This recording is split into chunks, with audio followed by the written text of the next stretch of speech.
Hello, everyone. I'm Jasmine, and I'm from Taiwan. I'm a representative from Taiwan Youth Climate Coalition, and today I'm the moderator for this session called Generational Equity Through the Lens of Youth and Corporate Responsibility. So this is me. I'm Taiwanese, and I'm a university student, junior year.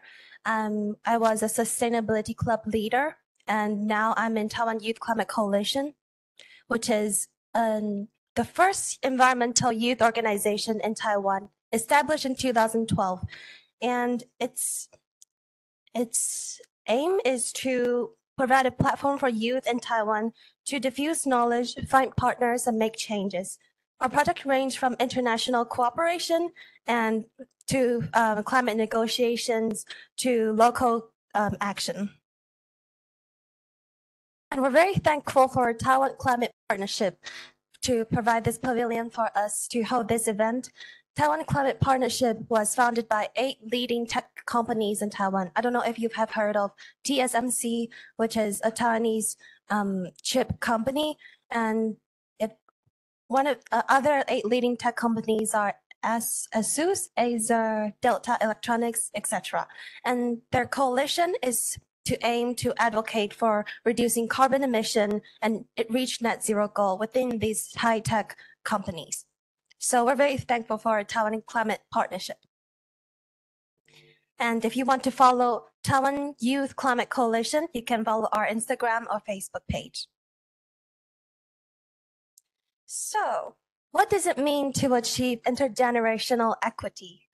So during COP, I've heard from a video which is a young girl talking to the world leaders. And the question that she asked the world leader summarizes the essence of intergenerational equity. She said, "You may only have some years left, but what do we have left?" Intergenerational equity in its essence is a call to balance, a delicate equilibrium between meeting the needs of today's generation without compromising the ability for future generations when they want to meet their own needs. And it is also a notion to view the human community as a partnership among all generations, past, present, and future. It is a form of distributive justice, where present generations hold an obligation towards future generations. Like a saying from indigenous people, they say, "We borrow our lands from the future generation." Children around the world are growing up in an uncertain world where messages of doom and gloom about climate change often dominate the media, the public discourse. We youth, children are and will be impacted by environmental determinants, and it will influence the ways that current and previous generations have not experienced. A recent study from IPCC 2022, a report has found that children born now are 2 to 7 times more likely to experience extreme climate events compared to those born in 1960s. And so we will face more stress, more anxiety in the future. As we stand in an era defined by rapid growth and the advancement of technology, global collaboration and business leaders, they hold a unique power and responsibility. The corporate world will be and is becoming beyond just profit-driven ventures. Today, businesses are not only economic entities, but also stewards of social and environmental capital. Leaders who realize the link between business success and sustainability practices are better positioned to contributing to intergenerational equity. And the key is collaboration between young people, businesses, and governments. They must come together to share this commitment to address this global challenge. So in this event, we invited business leaders and youths together to explore the critical theme of generational equity with specific focus on youth's perspective. This forum's intention is to provide businesses to deepen their understanding of youth's demand on generational equity.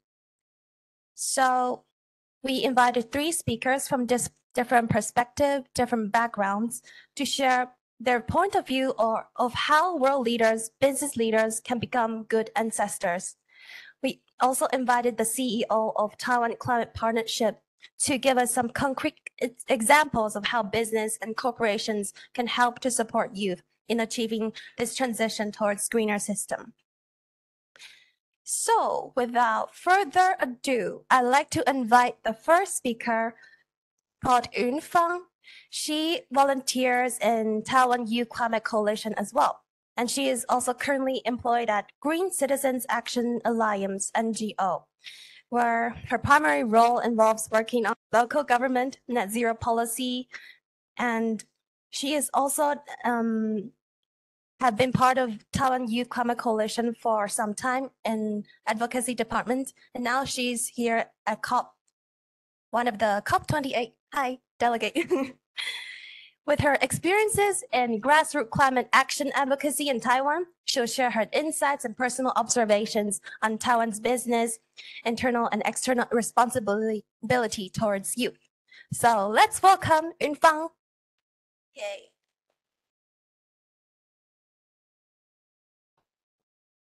Hi everyone. Hope you're doing great this morning. Yes. So although Jasmine already helped me introduce myself, but maybe I'll just still give you a little bit information of me. Yeah, I'm recently working in Green Citizen Action Alliance and as a coordinator. And like, actually, I'm not graduated yet, but I just quit my school for a year and just going to devote myself to the society to know more about what I want for my future. And I've been as a TWYCC member since 2020, and I used to be in the advocacy working group, which I follow the climate adaptation and mitigation law in Taiwan. And now, yeah, I'm from National Genji University, and I study Spanish. That is have no connection with climate change. But I think like every youth, that no matter what your background is, you can just devote yourself into the issue.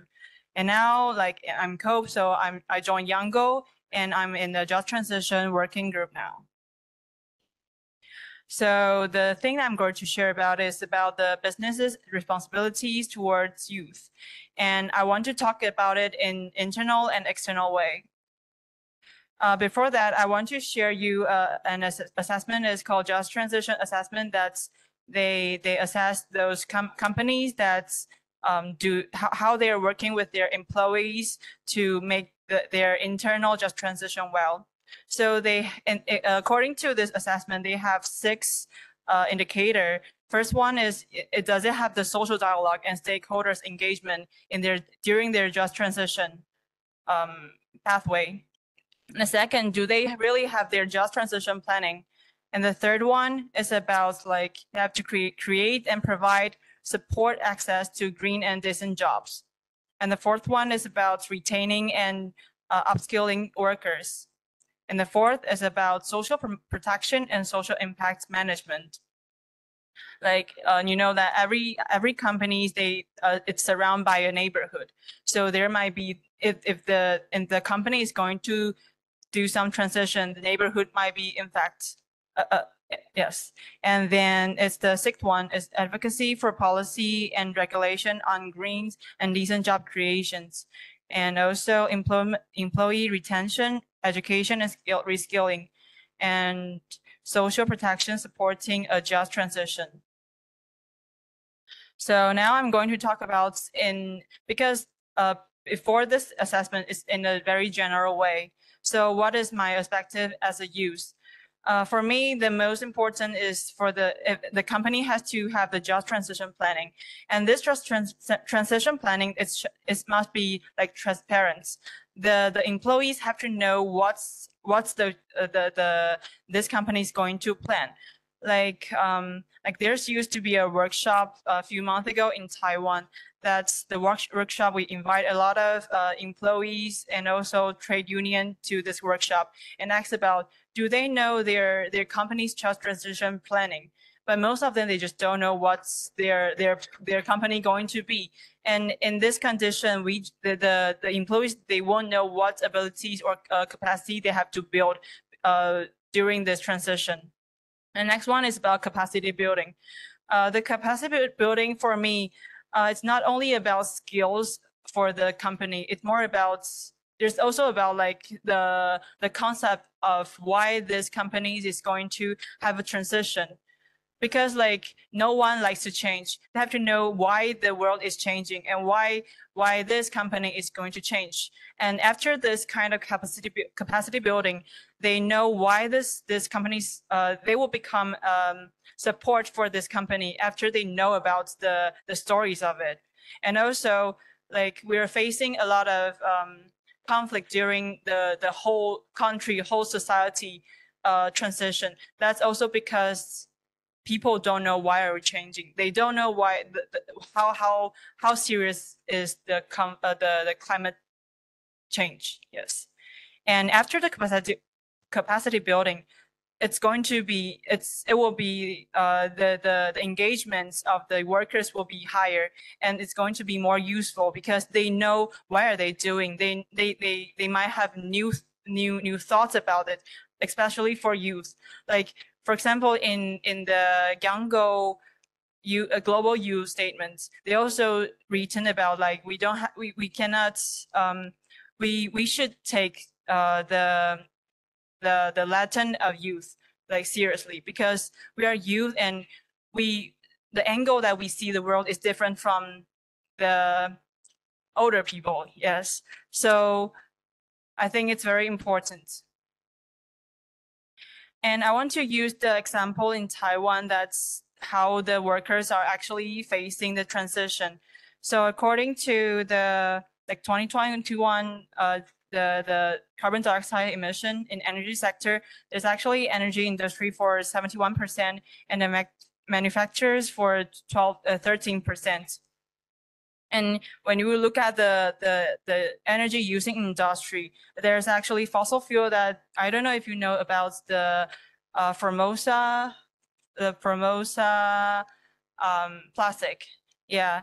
And there's also others companies that's still doing fossil fuels stuffs. Yes. And also we are known about, people know us about those electronic for those chips, and they're also like very energy using enterprises. So which means that there's actually a lot of people that is inside this industries and going to impact taking those impulsive very soon. And I would like to show that and there's the investments of youth from 15 to 29 in different sector. For example, in agriculture sector, there's 4.73, and which means like actually we are the country like lack of the workforce of agriculture. And the other are industrial sector, that's 35%. And these are the people that's going to face with the transition. And inside this industrial sector, there's also manufacturer sector and constructive sector, especially for the manufacturer sector. The process of doing those production is going to change. How are they going to face those changes? And also there are service sectors. Yes, for most of us are doing the service sectors. And sorry, there's a Mandarin. I'm a bit lazy to translate it. Yes, okay. So this is the Just Transition Assessment in 2021. And they actually have the points of the Formosa. This one is the Formosa plastic. And this is the Thai power company. And this one is the, I forgot the name of it, Chinese petroleum. And they actually have given the point of it. And you can also see BP and RWE. Oh shoot, I forgot the English of it. Okay, or trade. And you can tell the point that actually Taiwan have a long way to go to have the like real just transition, those just transition planning. So maybe if you're interested, you can also look on this this assessment, and you will know that maybe in your countries, how is the companies doing so far.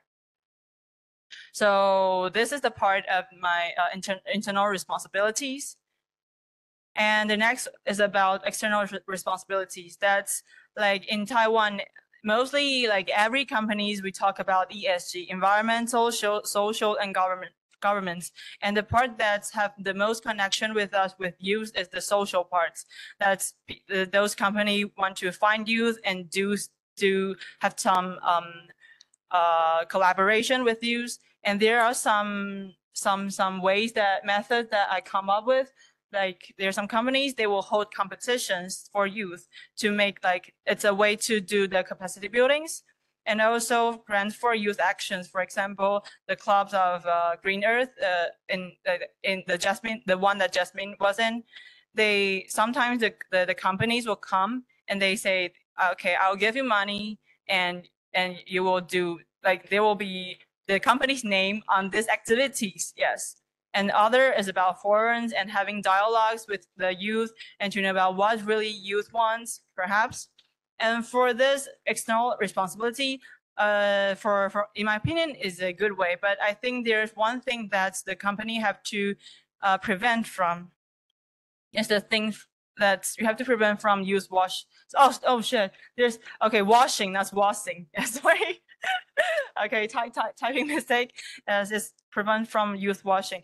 Actually, this issue come up with me for like several years. Like I have been volunteer in Taiwan Youth Climate Coalition for 4 years, and this issue come with me for 2 years. Like I don't know why we're invited to those policy public hearings. Like we're invited, but they just give us some people just give us the things that we should said, or maybe they just invite us to join some meeting, or like we are just a decoration up there, and that makes me very confused. That's why are we there? Is this really youth engagement? And now I'm here in COPE, and this word youth washing like come to me like, okay, this is the thing that I'm really facing about. So this idea, this youth washing is about the idea of inviting young people to events with an important event, while refusing to give them a place they deserve in the debate and decision-making processes. And there's a sentence that I heard yesterday that's in the Spanish pavilion, that they are also talking about youth washing, is that like every of our engagement is important. Like we shouldn't be there and do nothing. It's we have to try and do something. Like for me, every invitation is actually a chance. Although it might be youth washing, there's still be some possibility that we can break it through and do something there. So I hope that like everyone here can have a chance to break through the youth washing and really do something in no matter what kind of opportunities. Okay, thank you. Thank you, Yun-Fang, for pointing out the importance of just transition for youth, because in the future, if your education is based on the economy that we are going to abandon, if your education is based on that, it will not have a just transition in the future to equip you to a greener system. And also, thank you for pointing out about youth washing and what it means to youth. Oh, yeah. Okay. Next, we'll introduce, we'll invite Jérôme from Benin, a country in West Africa, which has one of the highest young youth population. Jérôme is a passionate representative from several initiatives as well. He's part of the Global Young Greens, who has experience in building expertise in biodiversity and climate change, leading him to become a consultant. Not only this, He's also from the Benin Youth Parliament for Water, a network to make the right to water and sanitation a reality in Benin, while giving youth the opportunity to realize and reinforce their capacity to intervene and advocate for the action in favor of water and sanitization. With his rich experience in wildlife conservation, climate change capacity building skills, we invite Jérôme to provide insights on what intergenerational equity means to him. Please welcome him.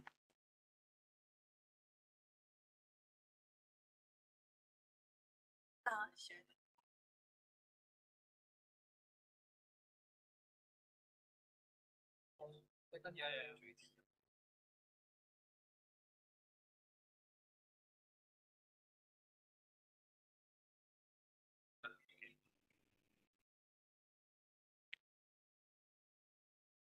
So hello everyone. I'm be happy to be here in front of you to discuss about Benin youth perspective on the inclusion of new voice. Okay, I'm Akovognon Jérôme DOHOU from Benin in West Africa. I'm biodiversity and climate change consultant, and I'm here at COP28 with Global Young Green delegation at COP28, and I'm one of departmental coordinator of Benin Youth Parliament for Water. So my presentation is about a brief presentation of Global Young Green and Benin Youth Parliament for Water. Just one overview on generation equity and youth inclusion and youth inclusion in Benin, and our perspective and one call to action. So Global Young Green is an emerging global organization supporting and consolidate the efforts of young people working toward ecological durability through protecting and restoring the environment and respecting animals. The second one is social justice, who is trying to improve the intergenerational justice, and also to try to increase the no discrimination on any ground and equality for all. The third one is democracy grassroots, who try to make a popular participatory and global democracy is particularly empowering young people, and maybe try to have more than people in any decision making. Here is about a peace. We don't never talk about climate change and try to forget a peace. When we don't have a peace, or we don't have more than a better climate, we will have maybe a war. So we work with our organization to have peaceful, non-military conflict and armed control and disarmament. So the Global Young Green in joint projects of our 90 youth organization and 100 of individual include the Federation of Young European Green, the Asia Pacific Young Green Network, the Cooperation and Development Network Eastern in Europe, and also the Young Volunteer for the Environment and many other. So the Global Young Green is a network that includes 4 federations in Africa, in America, and in Asia, Pacific, and Europe. And the federation has a total of more than 80 member organizations from all over the world. So Global Young Green have 5 objectives. The first objective is about how to empower young people within the framework of participatory democracy. The second one is to create a space for young people to be active without being dominated by older generation, who is about generation equity. The third one is to address inequality between organization and individual. Sometimes we will see in one organization, for example, or one company, the all decision come from the head of manager, of, I don't know, the main directory and the head of resources management and the head of financial resources management, for example. then they never considered the voice of youth in their decision making. It's not so good for us. So we also try to form a strong link between sector and organization. And the last one is to further green principle on planet Earth. Now, I want to present you the Benin Youth Parliament for Water, who also represent at COP28 with some member who is here with me. The Benin Youth Parliament for Water is non-political, non-profit association of young volunteers committing to the cause of water and sanitation also in Benin. It's one of the national chapter of World Youth Water Parliament. It's set up for the first time in Benin in 2015. And last have 65 parliamentary for water, hygiene, and sanitation across 12 departments in Benin. Our vision is to try to have one network who improve the skill of young people in water and sanitation in Benin. The second one is to contribute to making rights to water, hygiene, sanitation, and reality in our community through capacity building for young people and the implementation of inclusive initiative. So in this case, for example, we never try to work without try to include the young people, gender equality, and so forth and so on. Don't leave someone and try to just work with the same people every time. The third one is our value. Our value is commitment. We are social. We are inclusion and integrity. In our member or the head of this network, we have I don't know 5 women in the head of our delegation and 4 men. So that is a inclusion, equity, and gender equality also. And the last one is a professional. We are very big professional in water resources management. So one of a view on generational equity and inclusion. International equity refers to the equity between the old generation and that who recognize that the effects of climate change of the past and present emission, vulnerability, and policy impose costs and benefits on people in the future and across our generation. But now we know that the young people are the most vulnerable and most affected by climate change. And all sector who is being affected by climate change, you will see a young people. You will see a gender equality on it. But now, young people must represent the transition between the current generation and the future generation. And our call for voice is to be representative and taken into account in a participatory, iterative, and inclusive way to try to represent the new voice in our policy making and decision making. Is very important.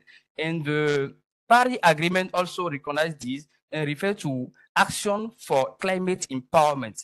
With IM is to empowerment all members of society, of the social background, try to engage in climate action through education and public awareness, with training, public participation, and access to information and international cooperation in this area. I think Jasmine and Yung also told about this in the presentation. So in Benin, with our political, we must to work to against the effect of climate change in our country.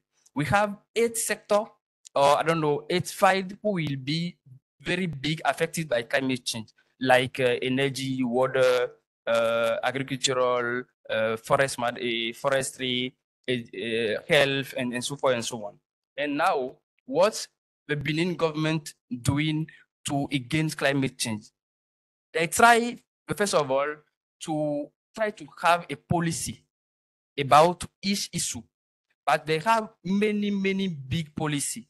The first one is our national policy to policy to manage the climate change. That is one. And the second one is our national contribution, determinate contribution, NDC, with NDC partnership also. And the third one, for example, is our national plan of adaptation to climate change. But it's not just the all document or policy that Benin try to make or design to against effect of climate change. But in these all document, we have in center of all document or all policy Benin try to design about climate change issue. That is inclusion of new in all decision making and all policy design or making. But it's not all. The Benin try to involve the new in our decision making, in all decision making and in all policy making. The one initiative, for example, is our program whose name is Jeune Delegate du Benin. Is that new Benin delegate for climate COP, for example. For every COP, Benin try to have some guy, maybe 4, 3, I don't know, 8 and 10, who can represent the youth of Benin at COP.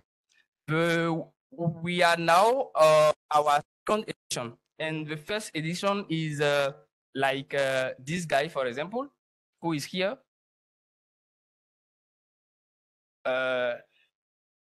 Like this, who is there? We are. There is a 4. Me, I'm between the 4 delegates, young delegates from Benin. One is our communication headquarter of Benin Youth Parliament for Water, who has a lot of skill on how we can improve gender equality on climate change action. And the second edition tried to have 8 delegates to represent Benin at COP28. A role is to represent the Benin youth at COP. The second one is to represent Benin youth at climate negotiation. And the third one is to training, informing, and taking over from the present and future generation. So now our perspective is to try to involve the new engagement, the new awareness, and how to include really is not a theoretical, but really not blah, blah, blah, blah, blah, but really try to include youth in policy making and all decision making. So we want to strengthen young people's skill in understanding climate issue. What is climate exactly? What is the truth of climate change? We are youth, but all youth don't never understand the truth of climate change, for example. All young don't never understand the impact of climate change, for example. So that is very important to strengthen the skill to understand what is climate change and how to act to protect us.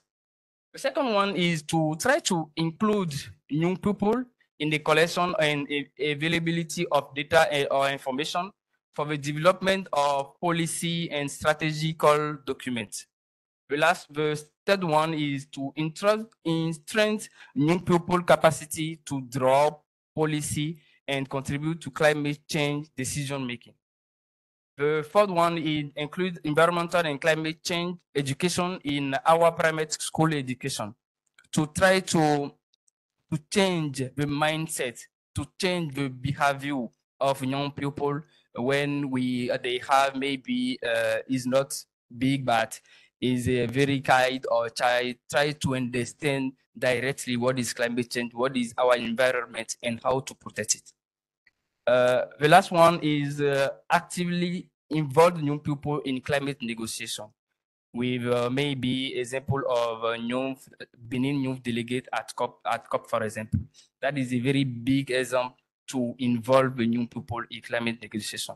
So that is my perspective, the Benin perspective or Benin youth perspective about how to include new voice in climate action and how to include new voice to climate negotiation or all policy making and all decision making. Thank you.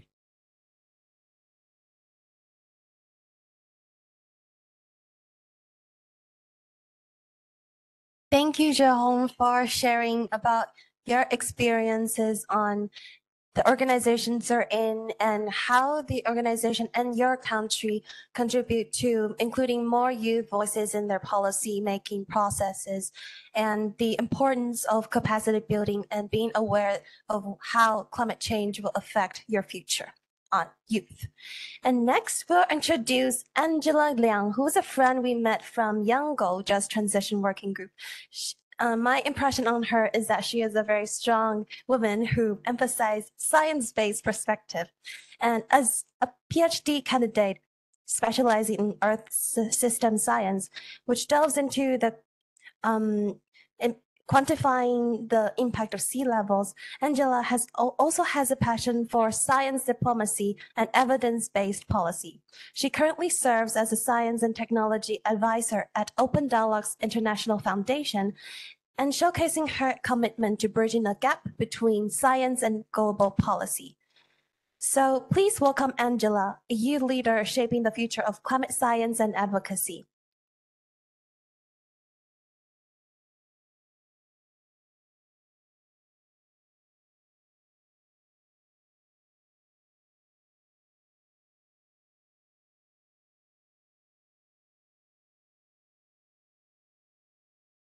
Sorry,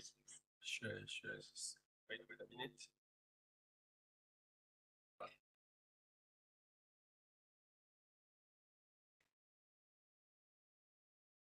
Which one is yours?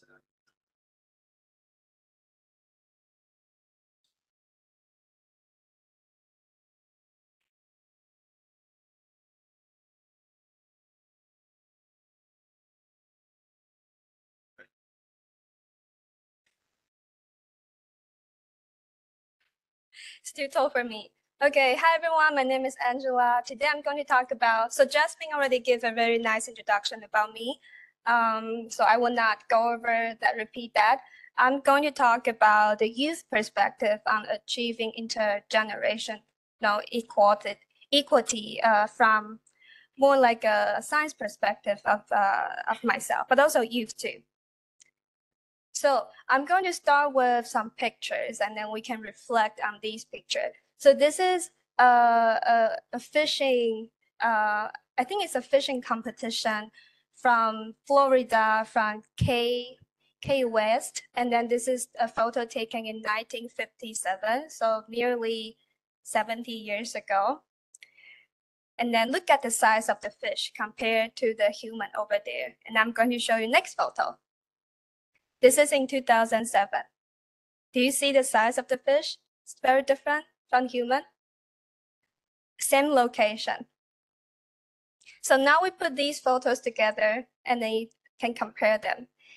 This after 50 years, okay? These photos is taken 50 years apart. People from 2007 generation, they do not get to eat big fish. So that one question rise from this photo is, do you think it is fair for the younger generation in 2007 that, to have smaller fish compared to 50 years ago? So that's where we start. Before that, I want to introduce a concept. It's called the tragedy of the commons. Have you heard about this concept? If you heard about this concept, please raise your hand. Okay, not many. So the tragedy of commons, this is actually what it forms the basis of climate change, because we have a common thing. Let's say in this picture, it's the grass, that we do not put regulation or we do not put any limit on how to use this grass. So everyone who comes here, no matter you come here early or no matter you come here later, you just use whatever you want to use, especially for the ships that comes early. They can eat more than the ships that comes later, right? So in our climate change issues, this is the same. Atmosphere, ocean, our land, our forest, this is all common good. Going into science education for youth empowerment, I think the person from Benin, our last speaker, he talked about the education and capacity building, right? I'm going to talk about this with the science education. I feel like science to educate youth. It will give the young generations a really good empowerment. So first, why science is so important? Because science is a common language to connect with people from different backgrounds, people from different cultures. Like no matter which country you are from, it's when you do the experiment, it's going to give you the same result. This is the beauty of science. And then the second thing is, it is a very powerful tool to use in the policy making process. It presents itself as a really strong argument. Of course, science is not the only factor that determine a policy in the end. However, when you present science correctly, it's going to give you a very strong argument. I'm currently actually helping my friend. She is a Liberia delegate, and then she is negotiating on the just transition topic. And science actually supports just transition. We can talk about more on how science supports just transition later, but I am helping her to draft the text for Liberia, for African country, for G77. When you present science strongly in here, it's really leaving the developed countries nothing to say. And yeah, we had a good start. Now it's the negotiation process where the negotiators take out pieces from the words. But yeah, I feel like I did my part really well. So the third bullet point, the youth and future generation can be empowered by not only the scientific knowledge for capacity building, but also when you learn science, when you have scientific trainings, there are many transferable skills that you can have from your science training. For example, you can research a topic independently. Like I am not a PhD. My PhD topic actually focuses on NASA satellite data analysis, and then I'm looking at glaciers and ice sheet. However, with the transferable skills I get from my science degrees, I can actually just look at IPCC, and then I read it, I understand it, and then I can talk on behalf of science for just transition or other topics. So this, with scientific trainings, this can actually foster a younger generation of informed decision makers and problem solvers. So these science training people, they can go into policy making field in the future too. This is actually in United States, because I live in United States right now. We call it science policy and science diplomacy. This is a newly created concept. I think it started from Europe, especially science diplomacy. We want to use more science in the policy making process.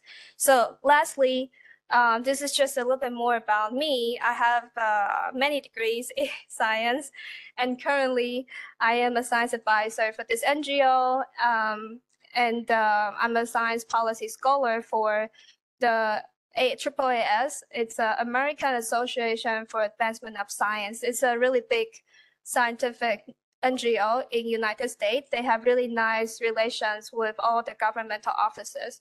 And then also this is a smaller NGO, National Science Policy Network. This is a United American scale level of a science and policy network where all the scientists, if you're interested in the policy, you can gather there. It's a very new network, I would say.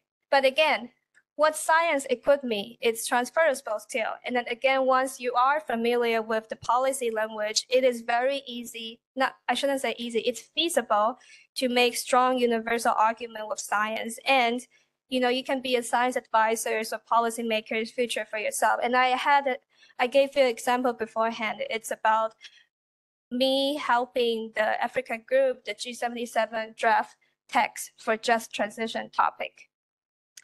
And lastly, why science is so important in climate change itself, because there are many current issues that is happening in the world, not only climate change, but like for example, COVID-19 and other issues.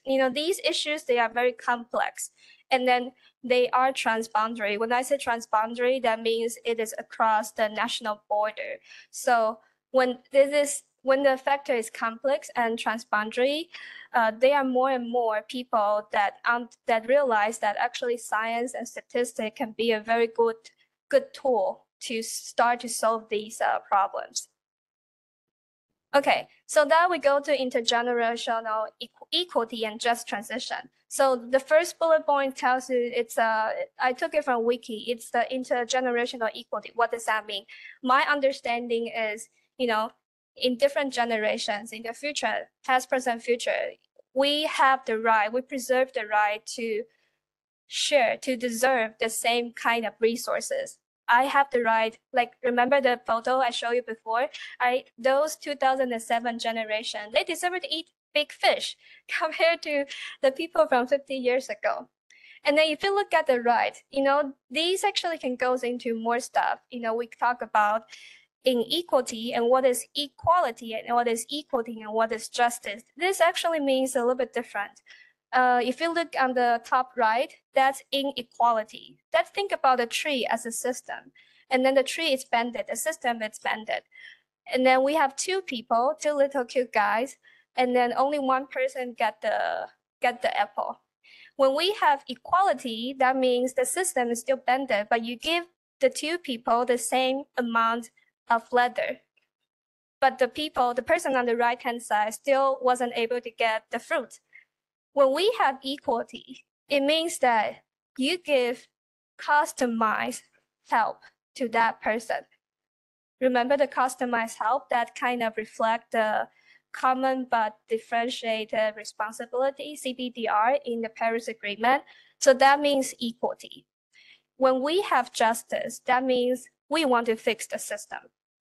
So my point of view from science is, again, if we want to achieve intergenerational equality, you need to have just transition to move forward, and actually science support that. If you look at IPCC synthetic report, section 4, just transition is talking about not only a transition in energy, but a transformation of multi-sector, and it's a holistic approach. We talk about energy, we talk about societal changes, we talk about social protection, social dialogues, and all these.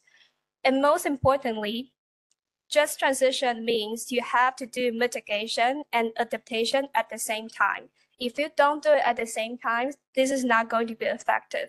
So if we want to do, if we want to solve climate change in a more effective, affordable, sustainable way that aligns with the SDGs, you have to follow just transition, which is adaptation and mitigation at the same time. This is what I'm trying to spread to people over here, to policymakers over here. Okay, how corporates can contribute to intergenerational equities? Definitely we need to have social dialogues. Definitely we need to have collaborations with science organization or university. We have paid internship or project. That's a good start. Also, business, maybe they usually set more of a short-term goals, but if we can let corporate develop more, like long-term goal that is more sustainable and aligned with Paris Agreement and also the United Nations Sustainable Development Goals, this will be better. This will be achieving the intergenerational equality on the social, environmental, and also economic aspect. And then the fourth point on the management system, maybe we can ask the corporate, don't authorize employees to exploit the resources, or no unreasonable demand to impose on the present generation to cater for undetermined future needs. Okay, and then the next one, it is maybe hard to predict the future, but always maybe for corporate, we suggest that a precautionary approach taking into account of foreseeable situations. This will help align with the Paris Agreement, sustainable development, and then also reaching the intergenerational equality. Lastly, definitely equality, equal opportunity across all age groups. Do I have time? Okay, I think these are the questions that a corporate or business can consider when we are trying to reach intergenerational equality. And I'm going to just leave it there. We can discuss this at the Q&A section. Thank you.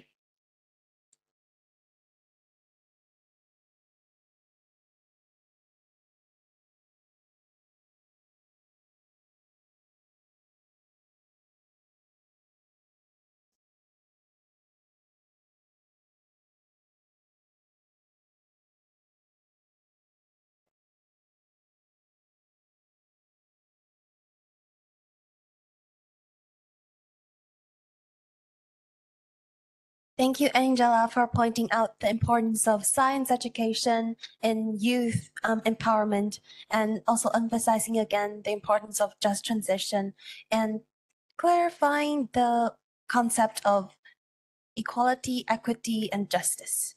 It's very insightful. And next, but last but not least, we will invite ChiMing Peng from Taiwan Climate Partnership.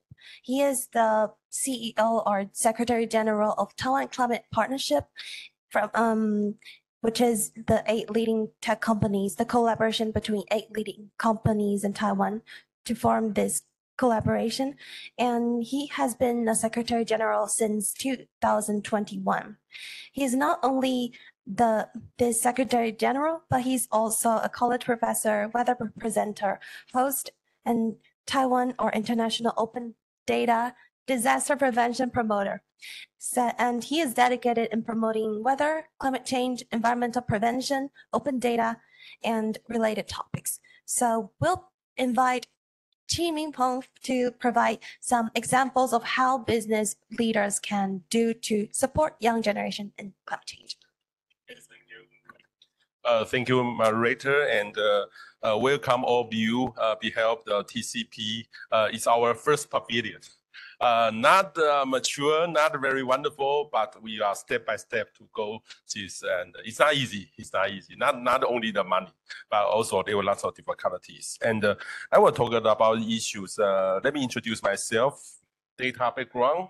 Actually, I am a meteorologist. I background from the weather department, and when I was young, I am opinionable, lots of opinion, student leader, and I have an independent thought for everything. And however, I found I should take care of my career. So when I get ready to graduate school, so I changed my mind to work very hard for my career life. So, but I still know the young generation. So my life is just like a slash life. Lots of the background, weather, media, such things. And I still have some research job teaching the student, because I think the contact with the young generation is very important to me. And just I know the enterprise, like everyone else, are also impacted by the climate change. So it's always the same. So the enterprise, the company you show is about 90 companies. They're all impacted by the climate change. For example, the cost will increase or something. And however, by my point of view, youth is speed. Speed is the future. So we should work with the young generation together. How to overcome the gap is very, very important for us to do. And I will show 2 cases for you. The first case is because I'm a meteorologist, but the weather department, the undergraduate student, they don't know the climate change. They just want to do this very scientific study. So my company sponsor the hackathon, because I know that although they are weather department, but they don't care about the climate change. So I pay the money, sponsor, organize with some of the meteorology department. I let them know data, AI, climate change is the future. So we should organize together. So we spend lots of about 5 months to accomplish that. For example, this one is the Earth Day. We should have a training course, lecture, and keynote lecture, maybe 1 day or 2 days. And later on, we will have some kind of contest. We call hackathon contest. The topic is net zero. So we work, I already have 2 years work together. And for example, this is the Earth Day. What we did, for example, net zero, what is net zero? And just like in the COP, but we summarize in 1 day for the young generation. And in the beginning, only the meteorology department, but this year is totally open to the public. And so they got a prize, and we sponsor all the money for this. And the second is the TCP, Taiwan Climate Partnership, is from the 8 leading company together. And because they have a very huge supply chain. So they are the leading role to organize the supply chain. So in the beginning, only one company, they are RE100. But when the big boss getting together, they got the pressure. And for example, the TSMC is the first one company of the ICT industry. They got IE 100% use renewable energy. However, the other, for example, Delta is quite good. Oh, why we are so late? So later on, they are in 1 year, lots of company become the IE 100.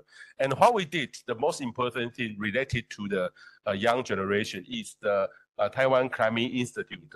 Actually, before this, we already working with the National Tsinghua University. We have a carbon assets course. It's a kind of the carbon assets because the enterprise, they should notice about the carbon assets. Assets means not only the carbon reduction, but you will treat it assets, what they can do, what's the trend in the future. So we have the course in nature with the national, just like a master degree course about this one. After that, we think we can do it more. So we organize together the chief sustainable officer, their team, the CSO, they will go to the university to teach the student. So we have the course for this. So we launched this in this June. And later on, we work with 3 universities together. And that means the CSO can go to the university to be their professor. Because sometimes I think the climate change issue, the professor is not so familiar with the real climate change, the real carbon market. Only the chief sustainable officer, they notice about that. So it's a good exchange about this.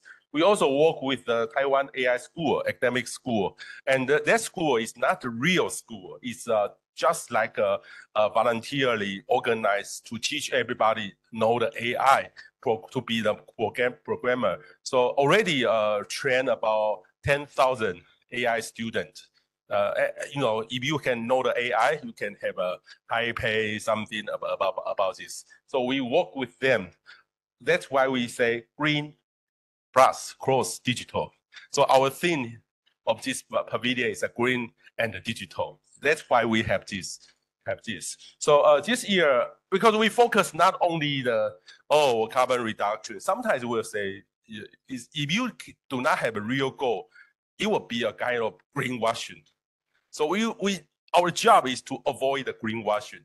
Sometimes the greenwashing is the lower level for say ESG TCFD, because sometimes people will say, "Oh, I'm wonderful enough." Blah, blah, blah, blah. However, the most important thing is the green power, energy stability, carbon market, climate finance, climate tech. Climate tech is the future, but the ecosystem is not mature here. However, in UFCCC, I don't think the climate tech also is mature enough. And so the most important thing is the industry innovation. For example, some of our company, Delta Electronic, they are totally different every year because the innovation of the green. So that's why we work together to be a kind of teamwork. And so that's why I mentioned the data, digital, and green. So the different background, they have different background. What we need, it should be some overlap about this. So I think the future student, future young generation should know each other. So what I think is we should make this such a kind of platform for the young generation. For example, this is the meaning means because digital cross green, there were lots of meaning about this. For example, ESG transformation, something. We need the digital cross green. And we start from the COP, it's now this year. Actually, it starts from COP26 in Glasgow. We have a press conference to mention about this. So this year we have 27 side events and 120 speakers. And today we have more speakers. And I think it's quite good. In the future, if we have a pavilion, we would like to provide the young generation. You can have your own pavilion with us in the future. If we got the pavilion, it's not easy to get a pavilion. So we will try to do this. And however, no greenwashing. This is our president, chairman. She always push us. No greenwashing, not to pay money to get a COP here. So it's our criteria about this one. Based on the COP27 in the United Nations, they have the criteria for the enterprise. You cannot go greenwashing. And for example, this year we work. This is our opening, and lots of the CEO come here, and all the CSO, the Japan from the European Union. For example, let's show you just here. Lots of people were here, and this is IE 100.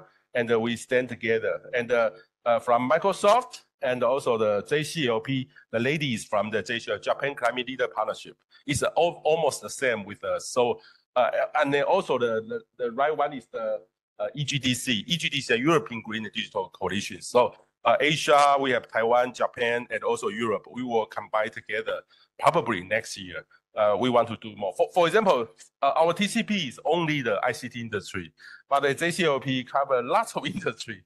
For example, construction, power, Nikon, different, totally different. They have lots of the organization, almost 250 organizations to do this. So they have lots of activity. So I believe from the enterprise view, every young generation will go to the enterprise or somewhere. So I believe how to make a good bridge to allow the passionate young people to engage, to help them.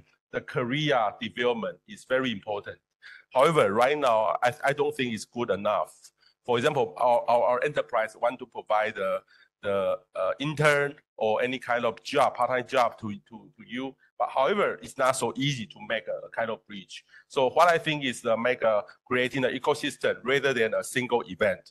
Sometimes we will get the invitation, oh, Dr. Peng, can you give me sponsor something for that? But by my point of view, to make an ecosystem to help the young generation for the long term is not short term, is very important. So what we think we should make this in the future. We hope we can go together, work with TWYCC or work with you in the future. Okay, thank you.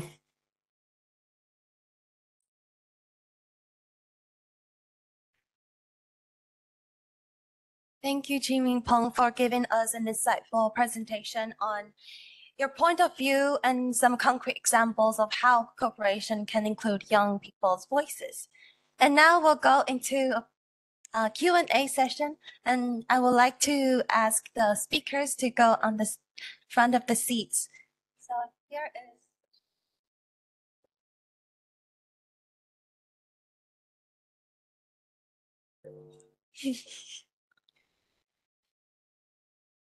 So we'll start with the audience. Do you have any questions? No? Okay. Do I have any audience? Okay. So I'll ask the question for young youth speakers.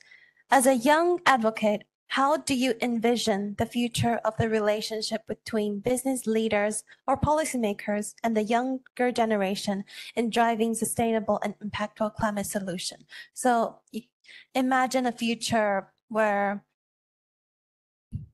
the points that you've talked about are realized, and what would it be, the future, in your point of view?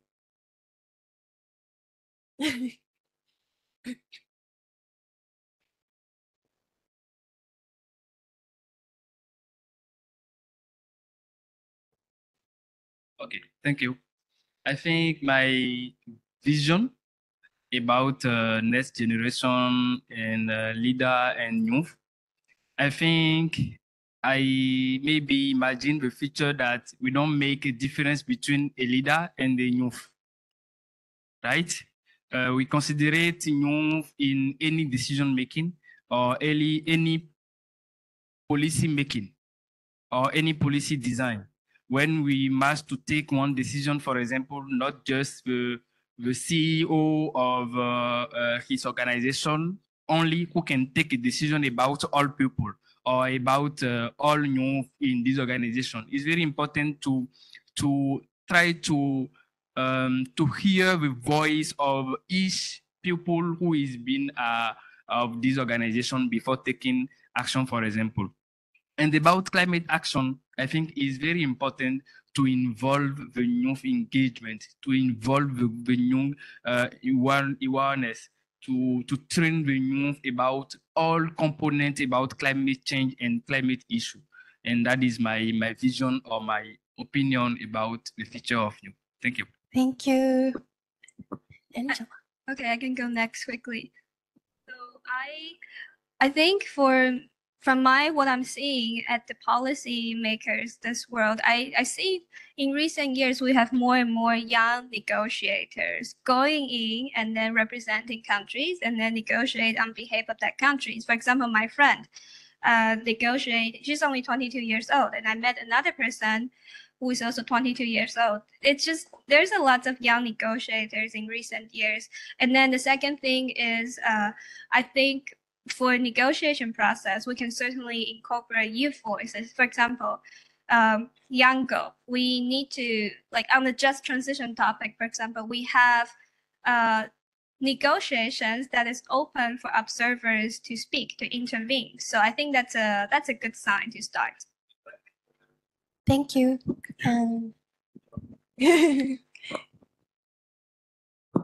I think my answer is a little bit similar to Jérôme. Okay. Like I feel like I'm kind of an ideal person. Like, for example, our society will hope it to be like democracy, right? We hope to have democracy society. But I feel like also in economy can also be democracy. It also have democracy inside. For example, like for those it should all the money shouldn't be all like handled by the CEO or the how to say head. Yeah, the head of the company. It should be shared by people. That's the people, the workers that really devote themselves inside the company to share all those money. That will make more sense. And also there also appear to have some economy system that is more like sharings. I think this is like the ideal society that I would like to have, that's have the company inside. Yes. Thank you, young speakers. And Old speaker. Actually, you know, my role from young, lots of opinionable student leader to become an entrepreneur. Actually, I think the entrepreneur to set up the company actually is from when I was young. I have lots of training. Joined some lots of activity. But during 20 years ago, more than 40 years ago, there's 30 years ago, do not have a climate change issue like this. What we know is downstairs to see the ozone hole, Montreal, quote unquote. Yeah, it's very old, about more than 30 years. And what I think is for the young generation, before that, when I was young, my dream is to become a negotiator. When I was young, just the age with you. It's my 11th COP. In the beginning, when I went to the COP18, in year 2000, COP18, 1A. And my thinking is I want to be the negotiator, sit in the table to negotiate with the others. You want to be? Yes, I still want to be. Okay. But you know, my nationality is impossible. So I changed my goal. But I know lots of the trick, some of younger, very good young generation, they went to some politician's office. They would be good to do that. So I think two ways. The one way is to go to the climate change job, some green job. All of this is growing up very quickly. I think it's good. And another way is to go to the political fields to influence politics. I feel like for Taiwanese people, it's a little bit sad because of our nationality. But I think in recent years, it's changing. Like there are more young people. Like, for example, my friend, she's from Poland, but she is negotiating on behalf of Liberia. So there are actually a lot of smaller countries, not like United States so big.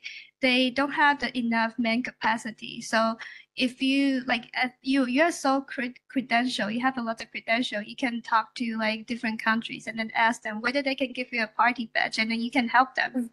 Yeah. Yeah, okay, I have another way to go. yeah, you can start. Benin, probably he will be the Benin minister in the future too. I think the Minister of Benin come at every COP with the head of delegation who every time being at the room of negotiating with our youth delegate to learn more and to have a practical action about how to negotiate each aspect of climate change. Maybe adaptation, maybe loss and damage, and maybe mitigation, and so forth and so on. But for me, it's very important to me also to have one big training about the climate negotiation and how to be the negotiator. It's not just to come to COP and be a side event, try to learn and make more partnership is not all, but try to be in the realistic point how to negotiate our future. Yeah. Actually, now you know, if your country, if you need some negotiator help, definitely let us know. We have some good negotiators over here. And then also I heard about a program, it's called Young Negotiator Program. Yeah, they are giving negotiation training for different countries. The most successful case is Dominican Republic. Yeah, you can apply for that, your country. So we can try to discuss about it after this session to know how more collaborate to be part of this program, for example. Hey, yeah. Thank you for sharing about the negotiation, the dream of a negotiator, and some resources on that. But by having to include youth voices in policy making processes and the examples that ChiMing Peng raised on like making hackathons, collaboration with universities. But I would like to ask, what are some challenges that you can face when you try to align the strategies with meeting the demands of young generation and including them? Like, what are some challenges that you think you are experiencing? The first things I say, money is not problem. Money, yeah. But sometimes young generation, some of them, money, you just give me $1,000. It's not enough. It should be $10,000. They think they worth it. So sometimes they hope the price will big price, a big 10,000 US dollars. They want more. Sometimes, but most of them will think it's a kind of a training. And the second thing is right now the transformation is so quick, and the university, the professor in their traditional course cannot follow the trend so quickly. So I found the gap between the gap, especially in the climate change field, compared to the real world here, is totally different. University professor is very far behind. So I found the student they need to learn somewhere. Yeah, but the universities cannot meet the needs at all. So that's what we found. So when I found the young generation, what they think is very, very narrow, very narrow. But climate change is just like an elephant, huge super elephant. What you can get is very limited. You cannot do anything. Mm-hmm. So right now, but it will be better and better. For example, this year we have some young generation team. They are not only one field. They will cover some marketing, coding, legal, they will organize together. And but also another question is right now, if you want to do the climate change things, it's not only small things. You should have a big things.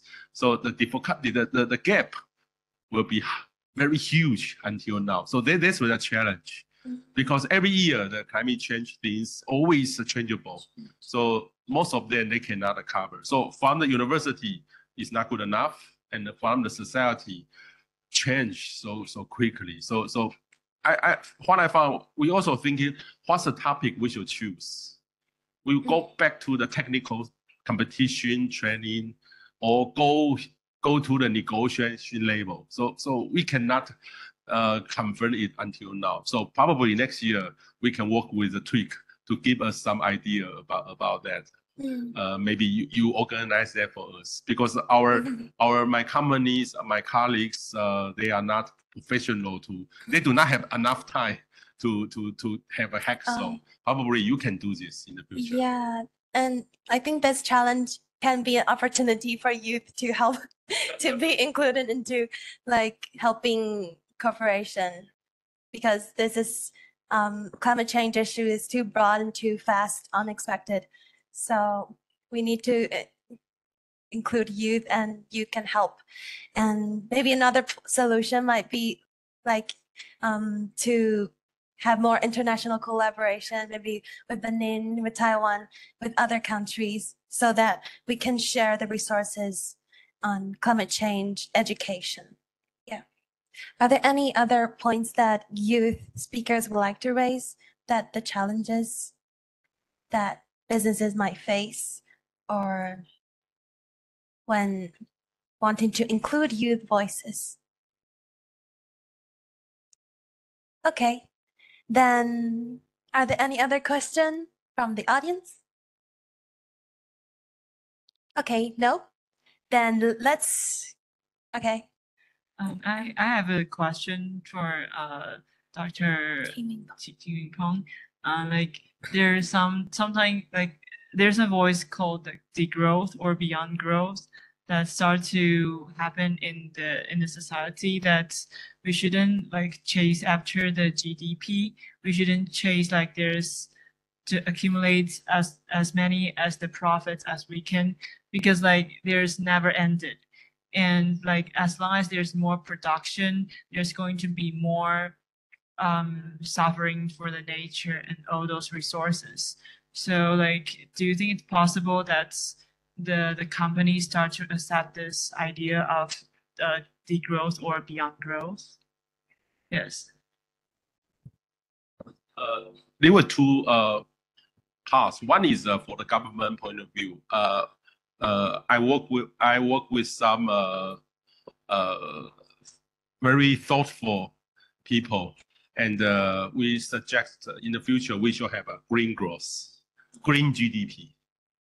It's not traditional GDP; it's a green GDP, because green GDP can account lots of things. It's government point of view. It should change. And the second is the enterprise. For example, some of the enterprise you show the founding members. The Delta right now, you can say it's a green company now. And the AUO, they are traditional solar panel, display panel company. And right now their green parts is about 15%, 15% last year. And they hope they can have a transition. So that's why their CEO come here to know, okay, to know the real is real or not real. So they want to touch this feeling. And the others, for example, the Liang, they have IOE Energy. They are traditional keyboard, mouse company supplied of the notebook. But right now they have the IOE. And the Acer, right now they are not notebook, only notebook. They have a kind of the smart city and also living or parking. So every company right now, also the Pegatron is a major supply chain of Tesla. ASUS, they are the first net zero notebook already. So such is kind of the transformation. Not only the revenue only had already happened in some of the leading company right now. But I don't think. But be honest, not every company. It is the follower. They also got the pressure. So, but there were some first mover already to do this, but still we should make an ecosystem like this. So the young generation, by my point of view, you should make an ecosystem, eco voice. In the future, in your career path, you can go to the company to help them to do this. But right now, but before that, you should understand the bridge and to make a good ecosystem in the future. So that's why I would like to discuss with you, maybe make a good ecosystem in the future. Yeah. Thank you so much. Okay, thank you. Are there any other questions among speakers, between speakers? No. Okay, then I'll make the closing remarks. So I think this session is very insightful. Not only we talked about the importance of climate education, and in the education, we also need the trainings for scientific point of view, scientific diplomacy approach. And we also have to create an ecosystem that ChiMing Peng just mentioned that can bridge the youth and the corporate together to make this greener transition have more inclusion on youth. And not only that, we also need to avoid youth washing in corporations. It is not just a symbolic of we having a seat at the table, but we also really have a chance to influence. We're not only on the menu, but we're on the seat on the table. And so business leaders need young people, and young people also need business leaders.